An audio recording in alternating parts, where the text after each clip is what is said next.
posibilidad, ng tagumpay o kabiguan, ng ligaya o lungkot. Kaya marapat lamang na tanggapin si Jesus bilang tagapagligtas at Panginoon. At matapos yun ay panariwain ang katapatan at paglapit sa Kanya bawat araw o day by day. Ang day by day ay naglalayong umalalay sa pang-araw-araw na pamumuhay. Narito po si Kuya Ed Lapis sa mensaheng pinamagatang Do not X when Y.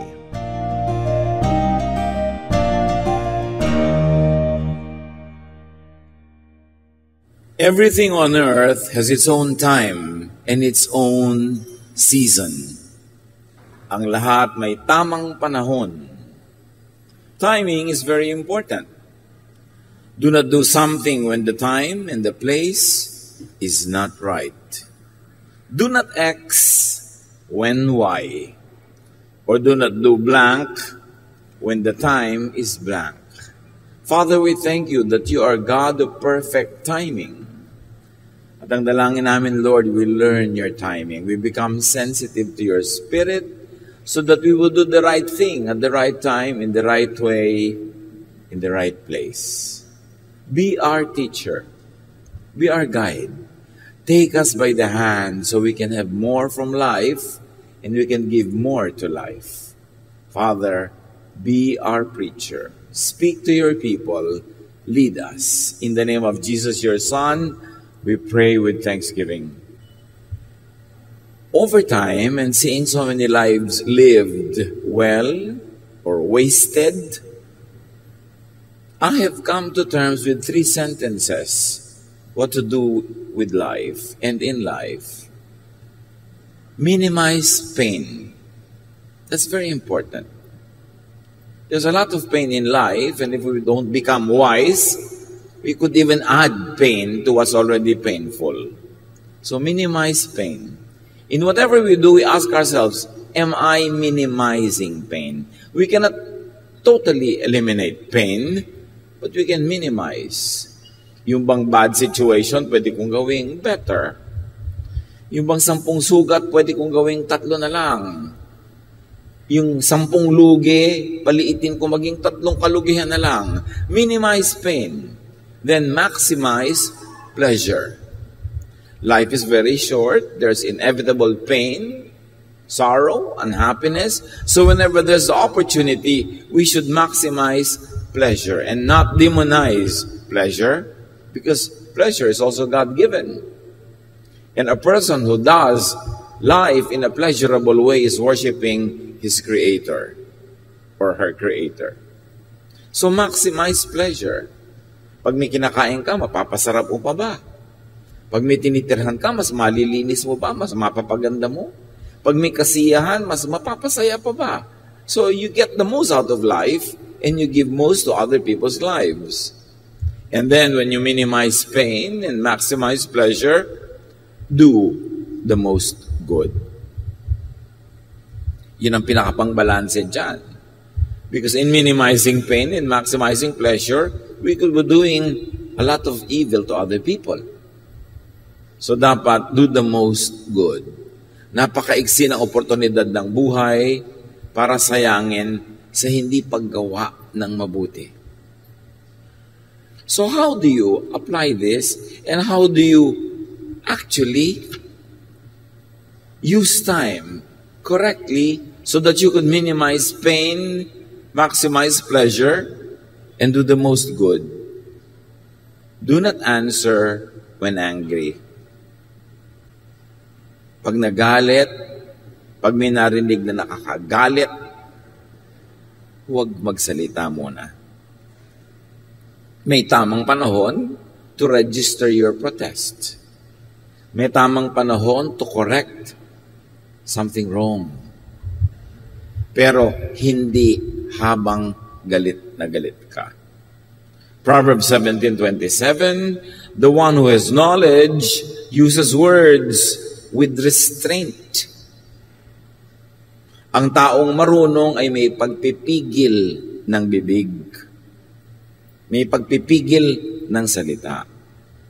Kaya kasabihan ng araw, if you are angry, count 1 to 3. Kasi pag may sinabi ang asawa mo, ang anak mo, nanay mo, kapatid mo, whoever nakakagalit, meron kang tendency sumabog agad ng galit din. So sabi, count 1 to 3. 1, 2, 3. Because anger is chemistry. Pag may narinig yung tenga mo, tinatransmit sa brain mo na nakakagalit, naiiba ang blood chemistry mo. Self-defense or offense becomes your priority to preserve life or to prevail over an enemy or an opponent. Nagkakaroon ka ng galit. Kasi pag galit ang tao, pataas ang adrenaline, may energy, pwedeng makapatay para magwagi sa digmaan. Pero gusto mo ba talagang patayin ang asawa mo, ang anak mo, kapatid mo? Kahit man lang patayin sa salita, you don't like that. Kaya hindi nagsasalita agad pag nagpanting ang tenga. Yung biglang silakbo ng damdamin na galit ka, close your mouth. At sabi nga, count 3. Kung sobrang galit na galit ka, ano daw? Count 10. Kasi pag may sinabi sa'yo nakakagalit, pag nagbilang ka muna ng 1, 2 hanggang 10, na iba na uli ang chemistry ng iyong dugo, natanggal na yung violent nature, natanggal na yung tendency to attack, to be defensive or offensive. So hindi ka na rin makakapagsalita ng mga bagay na maaring pagsisihan mo lang 3 minutes later. Because when you speak when you're angry, you would only retaliate or punish or worsen the situation. So, kailangan nag-iingat-ingat ng pagsasalita. Make words your servant, not your master. Habang hindi mo pa sinasabi ang salita, servant mo pa siya. Kasi pwede mo siyang utusan, itong gawin mo. Salita, inisin mo siya. Salita, bulahin mo siya. Salita, galitin mo siya. Salita, paginawahin mo ang kanyang loob. Salita, saktan mo ang loob niya. Ang salita kasi utusan natin. Pag hindi mo pa, binibitawan. Pero pag binitawan mo na ang salita, ikaw na ang utusan niya. Ikaw na magiging sunod-sunuran. Kaya merong ginawang nakakagalit ang isang tao, pero sobra naman ang reaksyon mo, sinaktan mo ang loob, sinumbatan mo na mula ulo hanggang paa, minura mo na, mamaya ang ending nun, kahit siyang nagsimulang gumawa ng mali, ikaw na ang nagsosorry. Naranasan niyo na ba yan? Yung asawa niyo may gagawing sobrang nakaka-offend talaga, pero dahil ang sagot mo ay napaka-violent, napakasakit, sinugatan mo ang kanyang dibdib, inungkat mo ang lahat ng mga utang na loob niya sa'yo, mamaya siya na ang galit sa'yo at ikaw na itong nagsasorry. Do you like that? Gusto mo ba nagsasorry? Kapag pa humble talaga, talagang mayuyurakan ka pa kung yung pinagsasorryhan mo, gagamitin yung pagkakataon na yun para baligtarin ang situation? No. So, huwag ka magsasalita ng mga bagay na kailangan mong pang ihingi ng tawad. It is much easier to hold your tongue rather than to seek redress or to seek forgiveness or to be apologetic about it.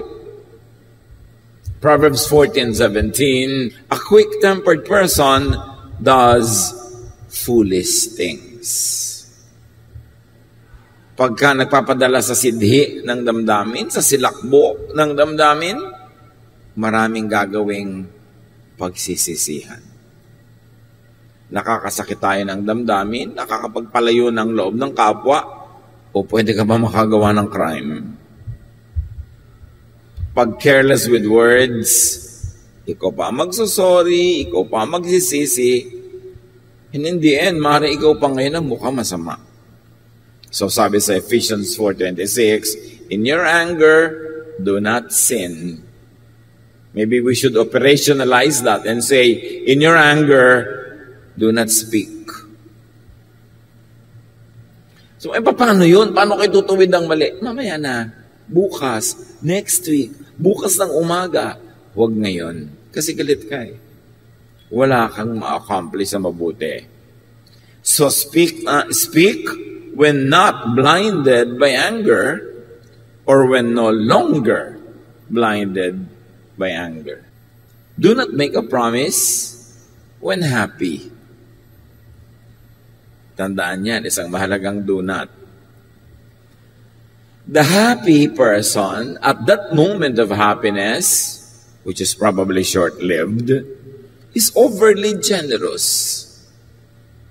Is unwise, unguarded, and could be careless and reckless.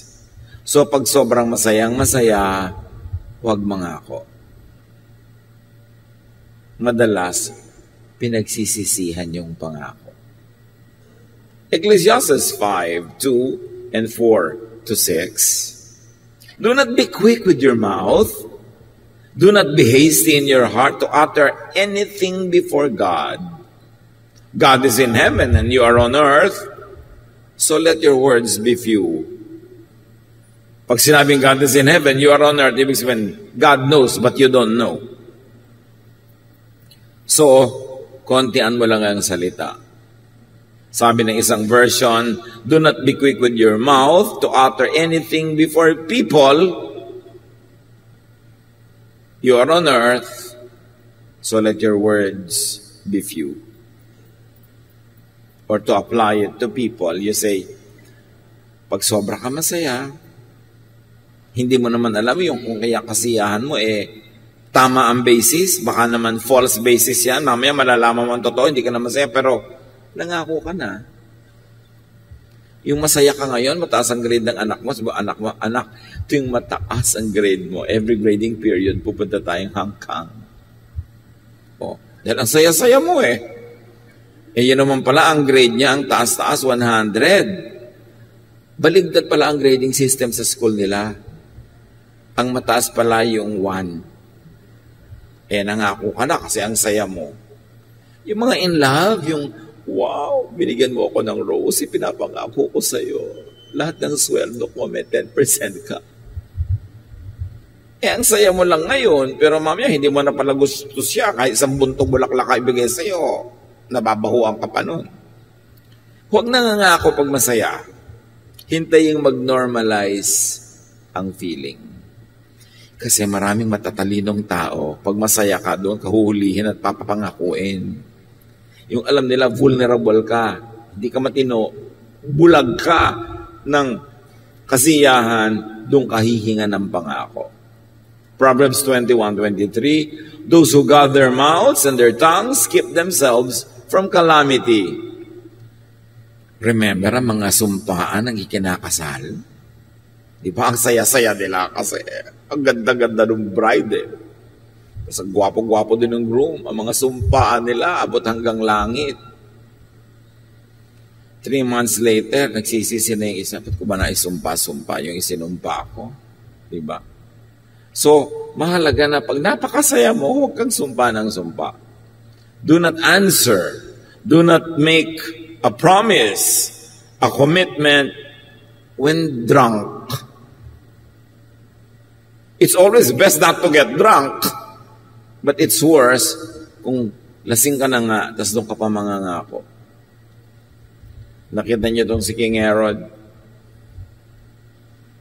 Sa kasiyahan niya sa party, lasing siya, maganda ang mga nangyayari. Pinangako niya doon sa anak ni Herodias, o sige, ang ganda-ganda ng dance number mo, pwede kang humiling sa akin kahit ano, up to half of my kingdom. Lasing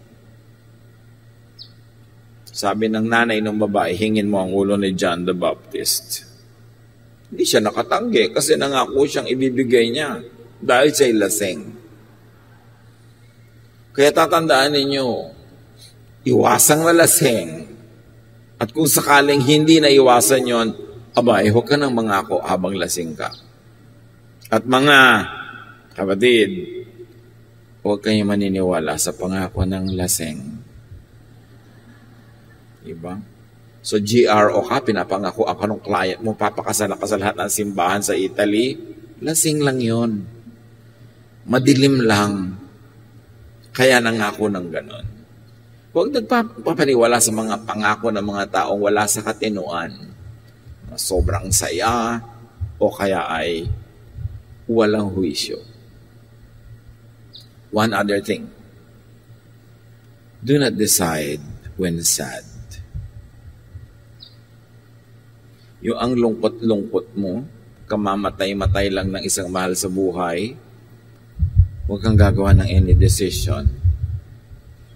Minsan nagde-decide ka na ipamigay na lang lahat ng naiwan niya kasi nagpapalungkot sa iyo. Paano pag hindi ka na malungkot, ang hihinayang ka na ngayon? Huwag kayong magde-desisyon. The sad is overly skeptical and negative.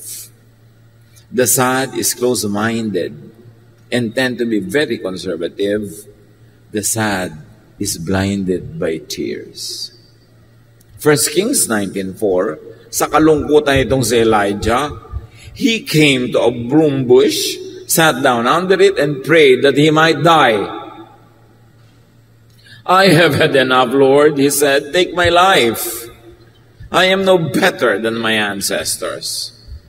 At dahil malungkot siya, depressed siya, ang baba ng pagtingin niya sa sarili, sinasabi niya sa Diyos, bawiin niyo ng buhay ko, patayin niyo na ako, ayoko nang mabuhay pa. Yung pala, gutom lang. Kasi nung nakakain, nakatulog, nakainom, lumakas muli at gusto na namang mabuhay. Do not destroy yourself when sad.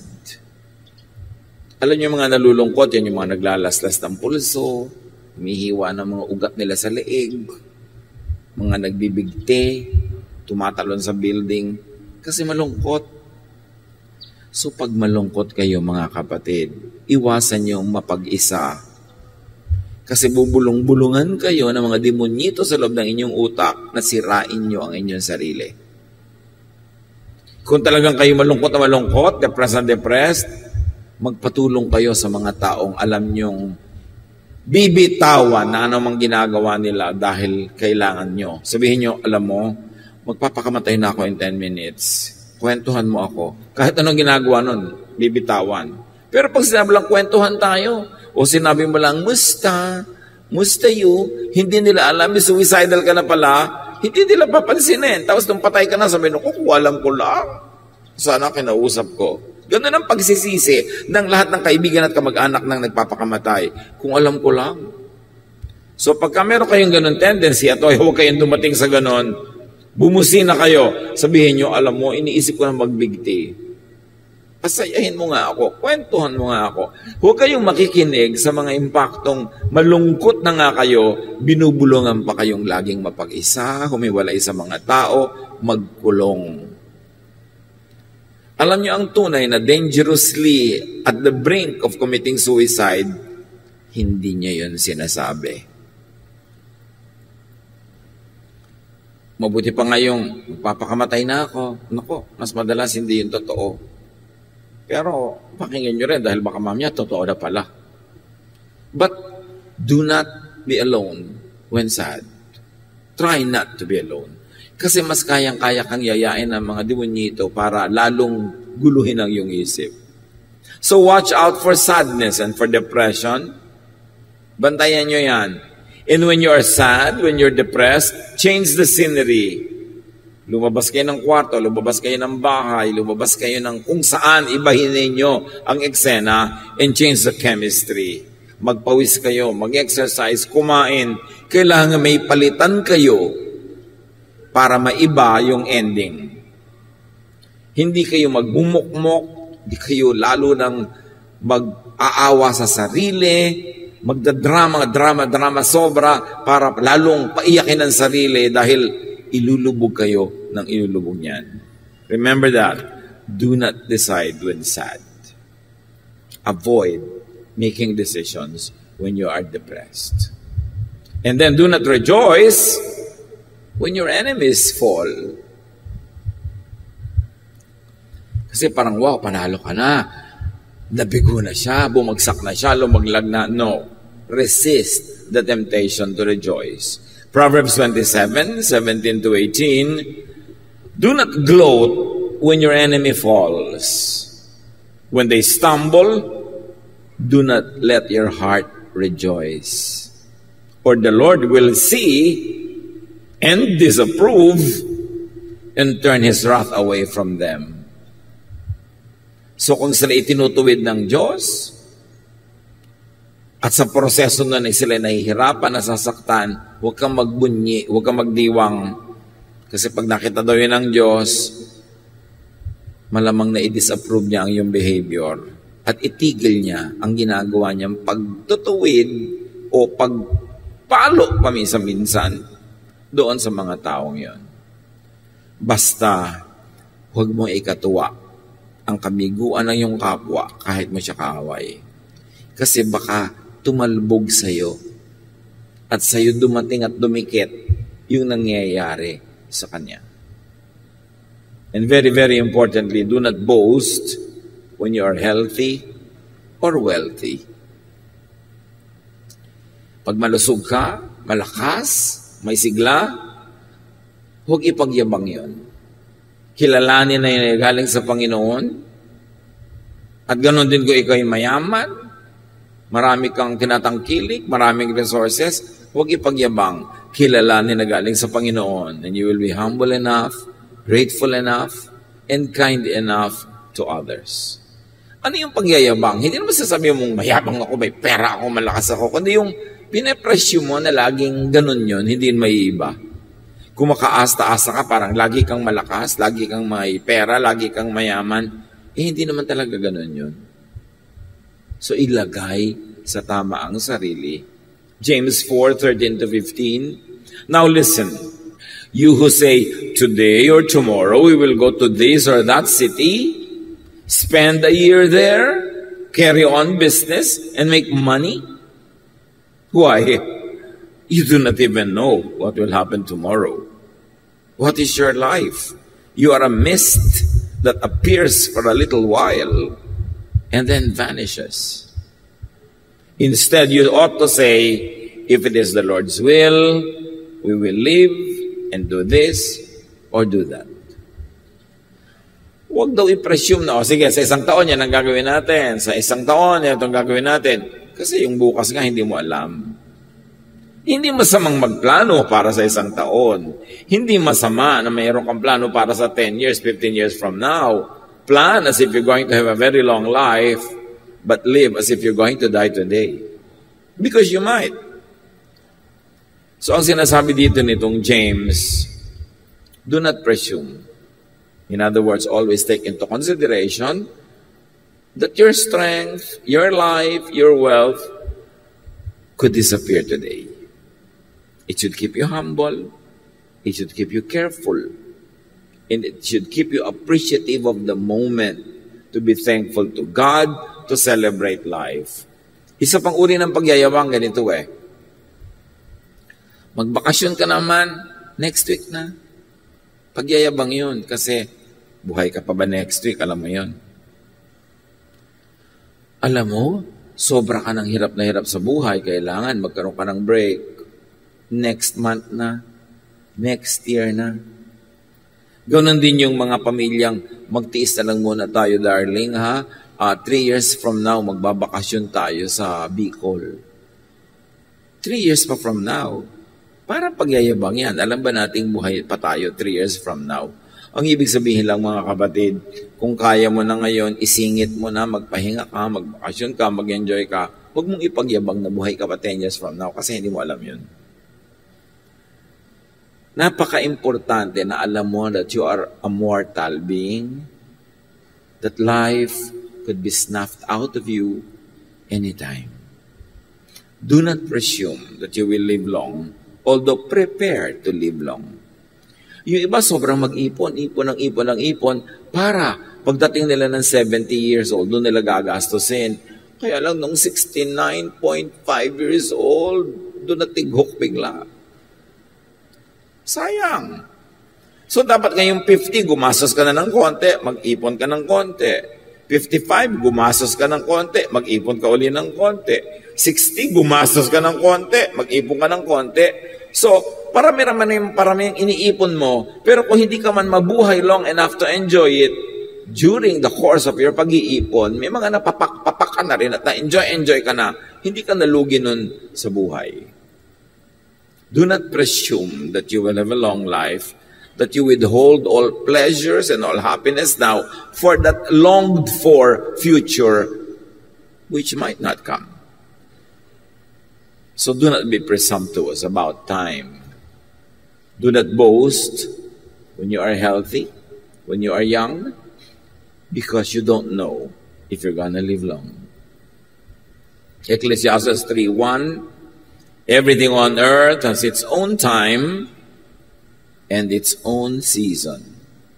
And because you don't know when the time of death is, always keep in mind that it could happen mamaya. And because it could happen mamaya, you should do now to minimize pain, maximize pleasure, and do the most good. Hindi ka biglang namatay mamaya, bukas hindi ka rin namatay, hindi ka naman lugi. If you minimize pain, maximize pleasure, and did the most good today, tomorrow, or next week, or next year, kahit gawin po yun araw-araw in the next 50 years, hindi ka naman lugi. So what's wrong with that? But to maximize all the pain now, so that you could maximize all the pleasure next week, yun ang presumptuousness. You don't know. So be sensitive to time. Be sensitive to context. Ano ba yung nangyayari sa paligid? Makiramdam. Proverbs 15:23, giving the right answer at the right time makes everyone happy. But remember, in giving answer, sometimes speech is silver and silence is gold. And sometimes the best speech is silence. Kung wala ka rin lang matinong masasabi, wala kang siguradong tamang masasabi, ang pinakamabuting gawin is to be quiet. A person finds joy in giving an apt reply. And how good is a timely word? Also, how good is timely silence. Yung may nagawa ang asawa mo, anak mo, nanay mo, kapatid mo na sobrang mali, alam niyang maling-mali, tapos silent ka lang, hindi ka nang ko-condemn. Beautiful. Alam niyo, pinaka-nakakainis madinig, nagkamali ka na, sabi pa ng kasama mo, I told you so. Yung salitang yan, I told you so, 3, kamumuhian ka ng kapwa mo. Yung bang alam na niya ididiin mo pa, may sugat na siya, kikis-kisan mo pa ng asin, I told you so. Pag sinasabi mo, I told you so, tinataas mo ang iyong sarili at ibinababa mo siya. Matalino ako, ikaw hindi. Alam ko na yun pa, ikaw hindi. Ayan, ganyan ngayon nangyari sa iyo. Minimize if you could not totally avoid saying, I told you so. Especially if the lesson is obvious. Obvious na eh. Doon mo maa-appreciate ang taong may class. Yung marunong manahimik kung kailan nasa kanya lahat ang karapatan na magtalumpati. Yung siya ay nagbibigay, di nasa kanya na lahat ang entablado para magsalita. Tapos ang tahimik niya magbigay, wow! Ang galing na tao. Hindi yung nagbibigay, tapos, ayan, tanggapin mo. Galing sa akin yan. Batugang ka, patay, gutom.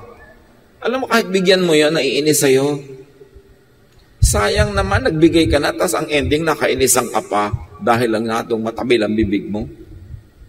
Talagang nagdusa ka na, nagpakasakit, nagbigay, pero may sasabihin ka na nakakasakit ng damdamin, yun ang naiiwan sa puso ng tao, hindi yung appreciation o pasalamat. Ang natatandaan niya, yung matalimong dila. Kahit ano pang bigay mo, inaabutan mo na sarap na pagkain, sabi mo, isaksak mo sa matibay mong sikmura. Di bali, wala. Diba? May hinihingi sa iyong kapatid mo, ibinigay mo, isaksak mo sa baga mo. Inis na inis yun, tatanggapin din, pero muhi ang nakatanim sa puso. Gumawa ka na ng mabuti, di magsalita ka na rin ng mabuti para huwag nang makontra yung ginawa mong mabuti. How bad is an untimely word? How bad is an untimely act? Yung down na siya, doon mo pa sisisihin. It's not good timing. Sasabihin sa'yo, Papa, don't preach. Kasi nagdurugo na nga ang puso ko, alam ko na, magpipreach ka pa. So be sensitive, be attuned to the Spirit. And the Spirit will never lead you to be quarrelsome, to hurt people. The Spirit will lead you to be an agent of peace, an agent of love. So alam mo kung Spirit-led ang iyong emosyon or not. Romans 8:26. Likewise, the Spirit helps us in our weakness. For we do not know how to pray as we ought. But the Spirit Himself intercedes for us with sighs too deep for words. Hindi naman natin alam kung paano magdasal. Hindi naman natin alam kung paano makikipag-usap sa Diyos. Pero namamagitan ng Espiritu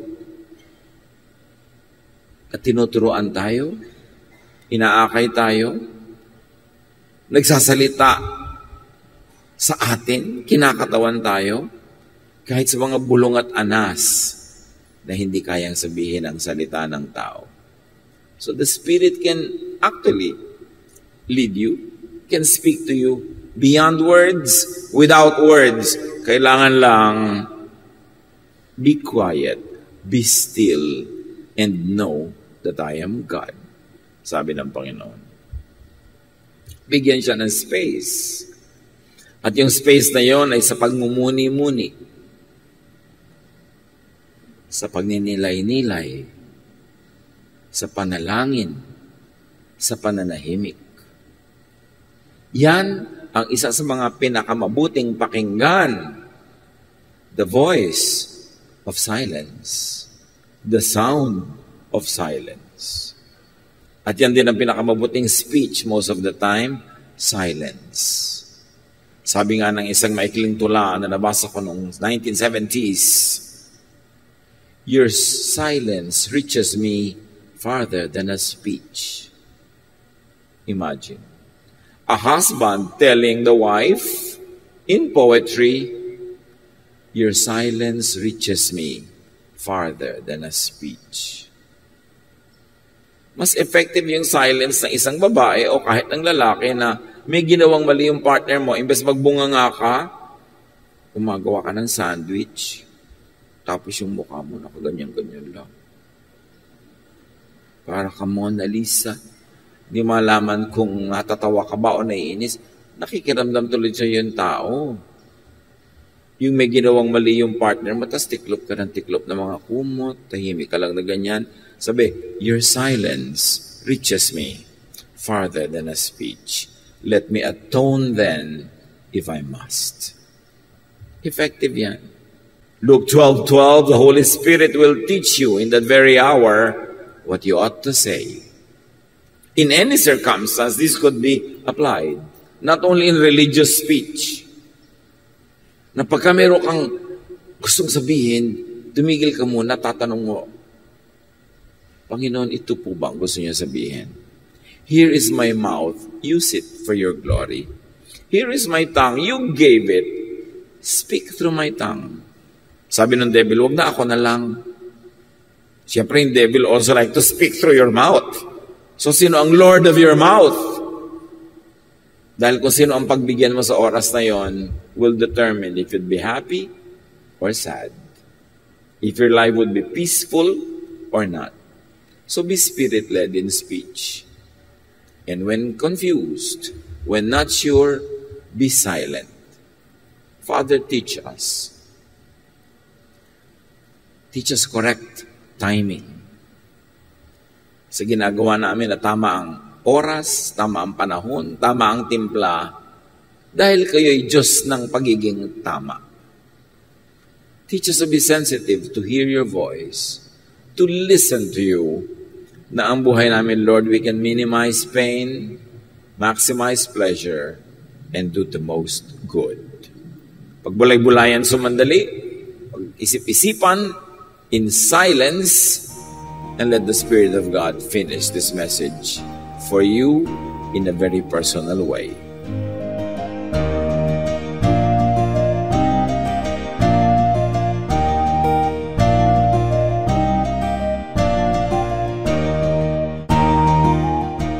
Ang katatapos pong mensahe ni Kuya Ed Lapis ay pinamagatang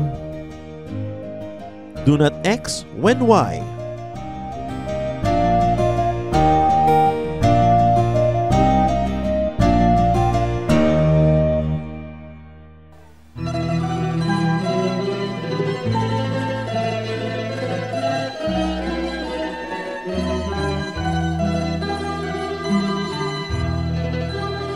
O Diyos, kayo'y aming pupurihin. Marapat na ito'y aming gawin. Ang inyong gawa sa amin ay namamasdan. Tunay na dapat kang papurihan.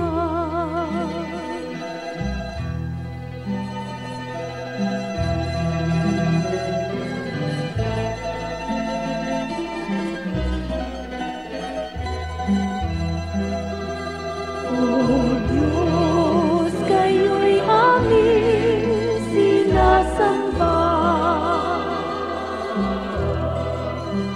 Tunay na Diyos kayo't walang iba.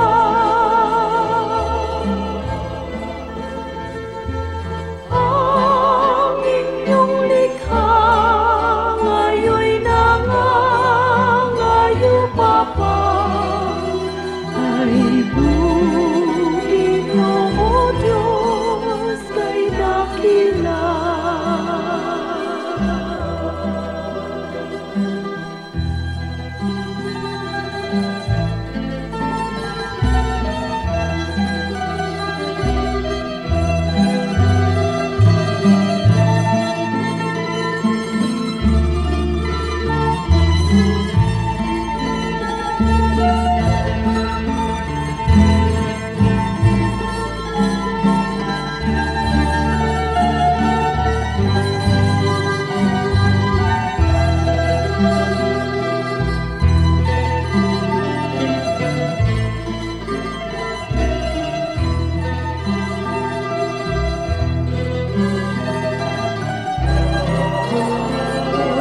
Diyos, kayo'y aming aawitan. Nang awit na sa puso'y sumirang. Awit ng papuri at awit ng paggalang. Sa inyo ay amin ang nilalaan. Sa inyo ay amin ang nilalaan.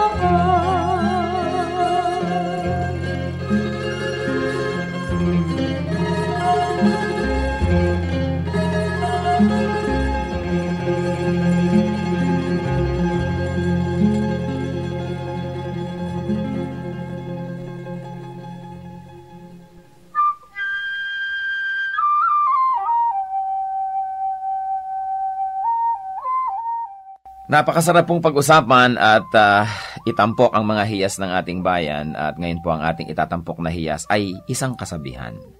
Ang mga kasabihan po ng ating bayan ay talagang tunay na hiyas sapagkat kailangan ng katalinuhan, ng damdamin na malalim at ng bukas na kaisipan upang sa pang-araw-araw na buhay ay makakita ng mga batas ng buhay, generalizations in life na maaaring mai-apply natin sa pang-araw-araw at pangkalahatang mga kalagayan natin. Ang atin pong mga magulang, ang ating mga ninuno ay nakapag-ipon ng mayamang koleksyon ng mga kasabihan. Kasabihan na nagmula sa pang-araw-araw at tunay na mga karanasan. Mga karanasan na nilinis, sinubok at dinalisay ng panahon. At ang atin po ngayong hiyas na itatampok ay ang kasabihan na kahoy na babad sa tubig, sa apoy huwag ilapit. Pag nadarang at nag-init, sa pilitang magdirikit. Yan po ay galing sa koleksyon ni Thelma Quintanar at mga kasama sa UP Cultural Dictionary for Filipinos. At kahit naman hindi natin tumabasa doon, ito'y nadidinig natin sa matatanda.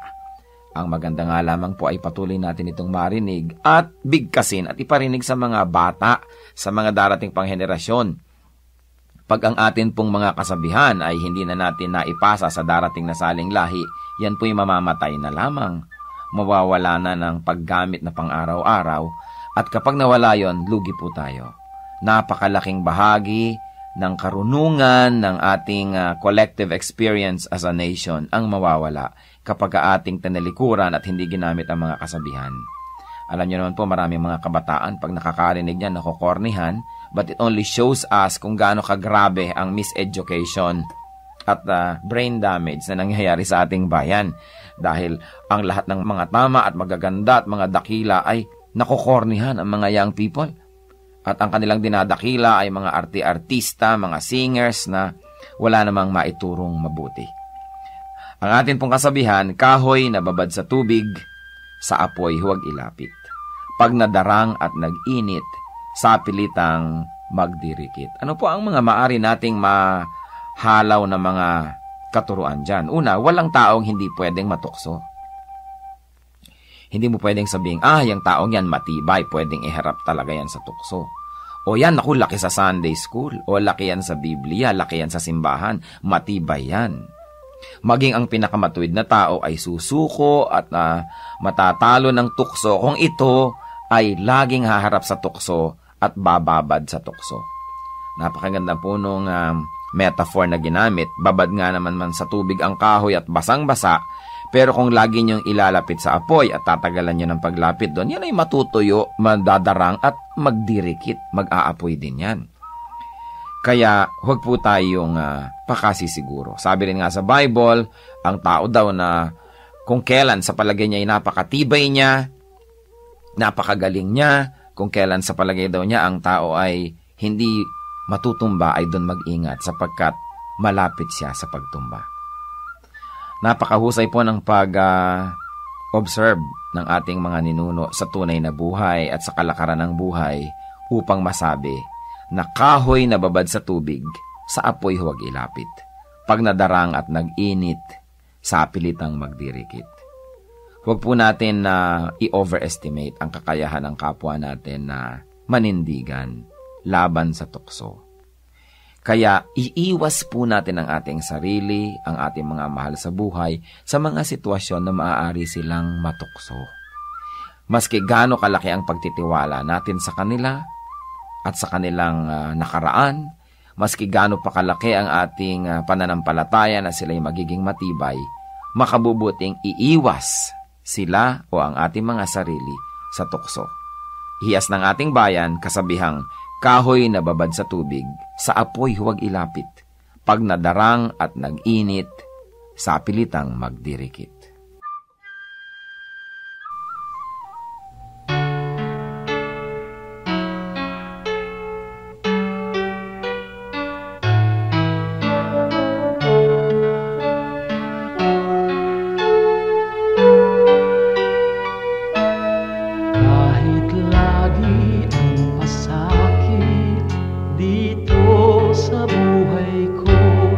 Kahit lagi ang pagluha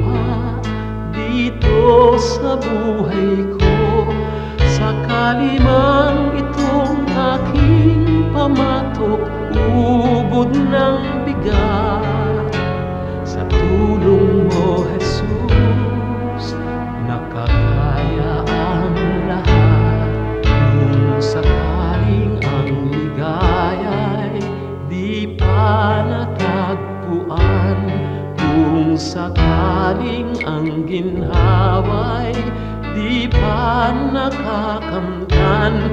Sa piling mo, Jesus, ako ay lagi nang nakatanaw.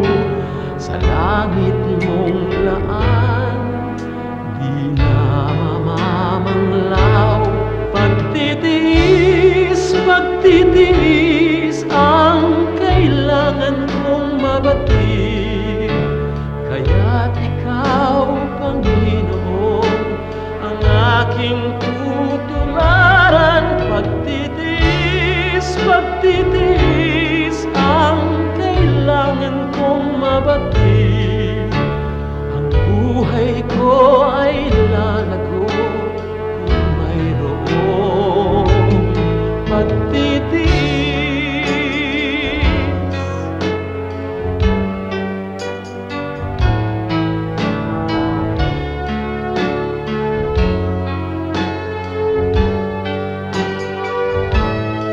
Kung sakaling ang ligaya'y di pa natagpuan, kung sakaling ang ginhawa'y di pa nakakamtan, sa piling mo, Jesus, ako ay lagi nang nakatanaw.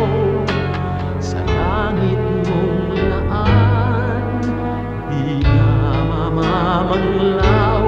Pagtitiis, pagtitiis ang kailangan kong mabatid. Kaya't ikaw, Panginoon, ang aking tutularan. Pagtitiis, pagtitiis ang kailangan kong mabatid.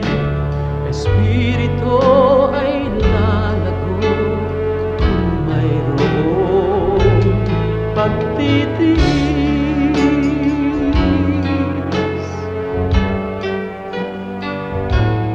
Pagtitiis.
Magpakailan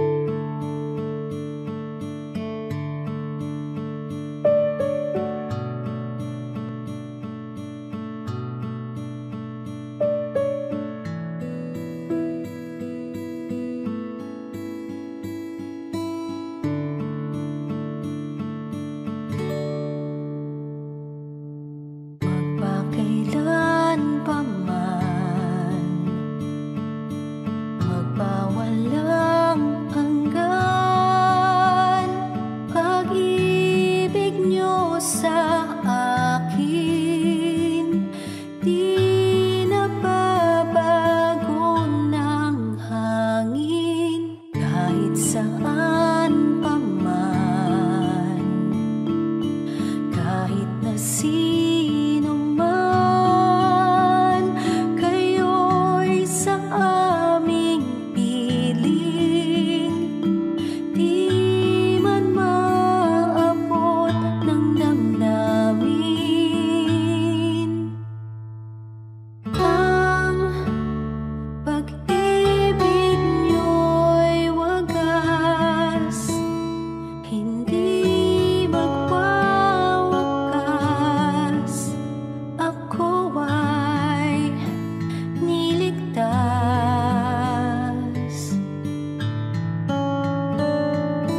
At pag-ibig niyo'y sapat, sa akin ay tapat, kahit na di ako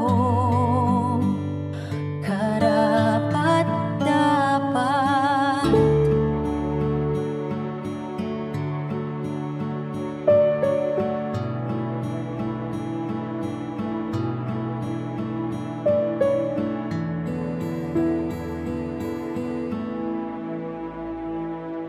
Magpakailan pa man, magpawalang hanggan, pag-ibig niyo sa akin, di nababago ng hangin, kahit saan pa man, kahit na sino man, kayo'y sa aming piling, di man maabot ng damdamin. Ang pag-ibig niyo'y wagas, hindi magwawakas, ako ay niligtas. At pag-ibig niyo'y sapat, sa akin ay tapat, kahit na di ako karapat-dapat.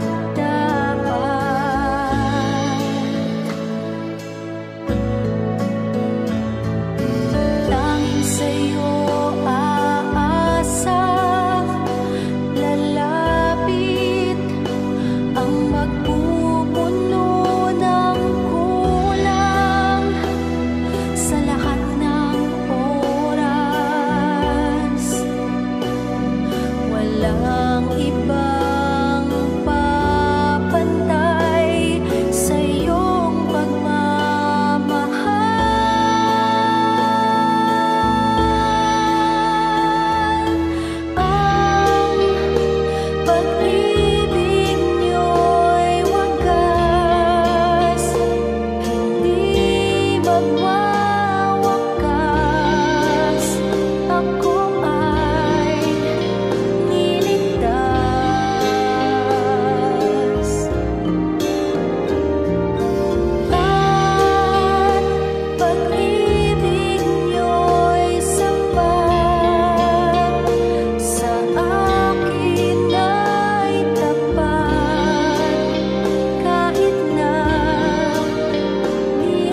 Oras na po para pansamantalang magpaalam ang programang Day by Day. Tayo po'y magsama-sama tuwing ika-6 hanggang ika-7 ng umaga, araw-araw. Magandang umaga po at mabuhay ang Panginoong Hesus!